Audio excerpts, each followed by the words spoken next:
We're going to take you live now to Liberal Senator James Paterson, who is taking over as acting Shadow Home Affairs Minister from Andrew Hastie. I would certainly prefer that we still had both Andrew Hastie and Jacinta on the front bench, and it is my hope that in due course both of them can return to the front bench. I think they're high-quality contributors to our cause, and I think we are better when we've got them on our team contributing. But they've made a decision to make that contribution for now from the backbench, and I respect their decision to do so.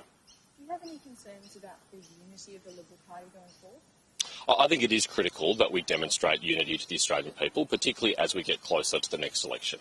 It is not surprising after the largest defeat in the Liberal Party's history, in our 80 years of history, that there is a period of debate and introspection and discussion about the future direction of the party.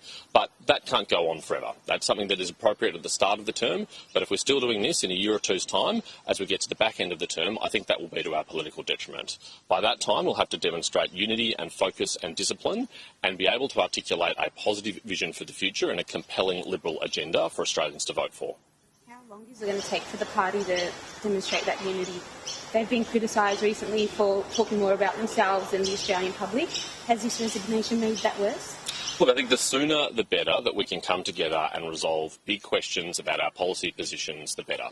But we do have to make sure we go through our processes. We do have to make sure we have those debates. I think one of the reflections we've all had about the last parliamentary term is there wasn't enough debate and contest about ideas, and we need to robustly contest policy before we settle on it. That is the process that Susan and her team are leading us through, and I'm confident in a timely way we will settle that so that we can hold this government to account and present that alternative compelling agenda that inspires Australians to vote Liberal.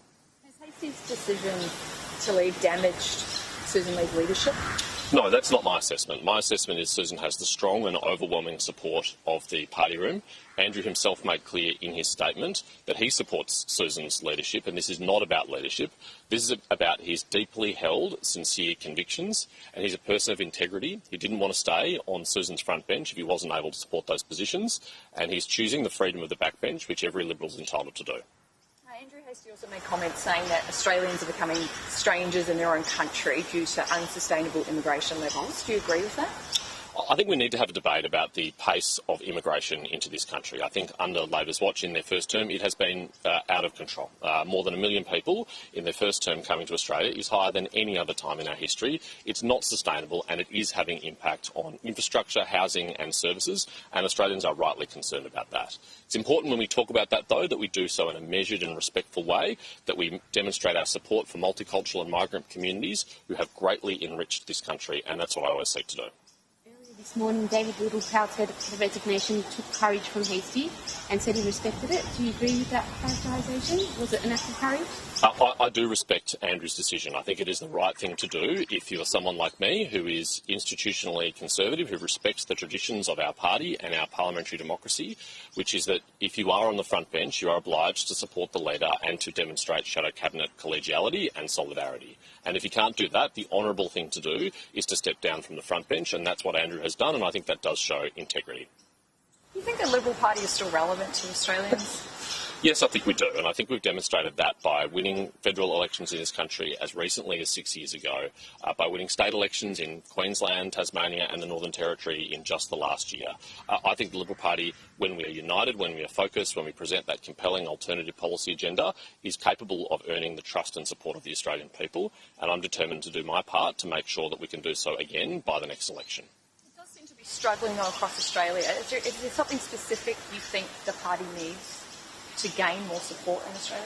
Well, we just won a quite significant election victory only a couple of months ago in Tasmania. It was not that long ago that we won a significant election victory in Queensland and the Northern Territory, and you don't have to be ancient to remember the last federal election victory either. I don't think there's anything fundamentally flawed about our values, about our proposition to the Australian people, but we have to make sure that our policies are in line with our values and that we convince the Australian public that we're ready to govern, and that if they vote for us, their lives will get better and our country will become stronger. And that is the burden that I and all my colleagues accept heading into the next election. There's been a lot of positive comments from within your party about both Hastie and Price's resignation. Are you worried at all that this is encouraging agitators on policy within your party?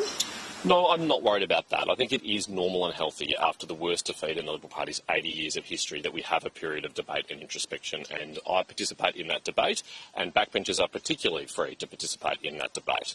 But as I've said, I don't think it should and it can go on forever. There has to be a time limit to that debate so that by the time we come closer to the next election, we have resolved those internal debates and issues, and we're presenting a united front to the Australian people and a compelling alternative agenda for them to vote for. Thanks, everyone. Appreciate it. All right, that is Liberal Senator James Paterson, who's taking over as acting Shadow Home Affairs Minister from Andrew Hastie, who's stepping down from the role after resigning from the Shadow front bench. He said it's not about leadership that Andrew Hastie has chosen to move to the backbench. He's saying it's more on freedom, and we will be going live to Andrew Hastie as he makes an announcement very shortly.